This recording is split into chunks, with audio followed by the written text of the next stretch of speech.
The Takanochi no Sukune meets The Dragon King of the Sea, a masterpiece created by a group of the Sanseiya Company that took 4 years to complete between 1875 and 1879. After many years of not visiting a museum of any kind, it was a great experience to revisit the first one I've ever attended. During my visit at the Dallas Museum of Arts, I found myself in the arts of Asia. More specifically, my eyes were drawn to the artworks of Japan. From paintings to sculptures, I was in awe of how extraordinary these art pieces were. The amount of details in their sculptures is amazing because, to me, I came to realize that they use mainly metal to create their masterpieces. But what really took my breath away of how amazingly beautiful this art piece was the Takanochi no Sukune meets the Dragon King of the Sea, a 19th century masterpiece that was created in Tokyo, Japan. To give a brief background of the art piece, Takanochi no Sukune was a famous warrior statesman who was gifted with an extraordinary life. It is said that he lived to as long as 150 to 360 years and to have served as many as 6 monarchs as a counselor or minister. The meeting between Takanochi and the Dragon King Yushin was a popular subject in Meiji period art.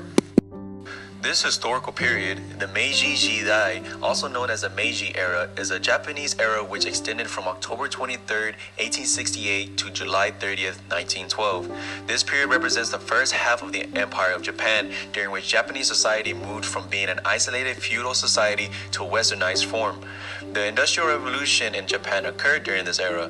Fundamental changes affected its social structure, internal politics, economy, military, and foreign relations. The period corresponded to the reign of Emperor Meiji after 1868 and lasted until his death in 1912.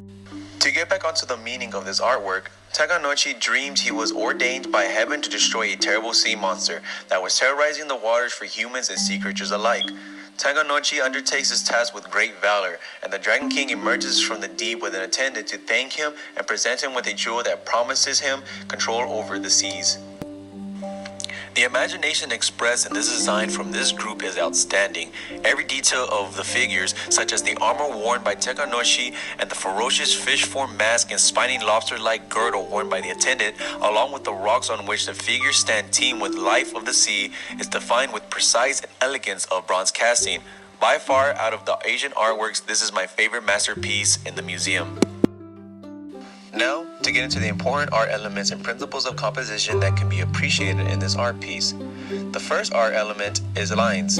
This whole sculpture is based on actual lines being irregular, having all the directional lines such as vertical, horizontal, and diagonal lines, the line quality having flow, and contour lines which depict this artwork to be three-dimensional.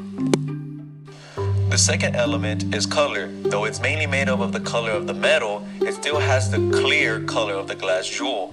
Because the whole piece is a bronze color or has a brownish hue, it lets the clear spherical jewel stand out and become the focus point of the sculpture. For the third element, the volume in this art piece seems to be irregular and biomorphic. The volume in this piece looks to also simulate reality. Though these might be fictional people, they take the shape of a normal human. And for the last art element, texture is presented in the sculpture. It can be seen to be a tactile texture because the artwork consists of physical surface variations that can be perceived by the sense of touch. Though we are not allowed to touch it, we can assume that it is a rough surface. Now, to get into the principles of composition. The first one being balance, because the sculpture shows an asymmetrical balance on the top part, having 2 people on one side and 1 person on the other, and a symmetrical balance on the bottom part, or the foundation that stands this art piece up. And the final important art composition is proportion. By just looking at the sculpture, you can see the size of the people compared to that of the sea creatures by their feet.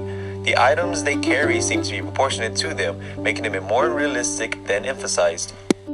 Now, for an artwork I would like to compare this art piece to is one created by the Urhobo peoples in Africa, known as the ancestor figure of founder hero Owerjebo.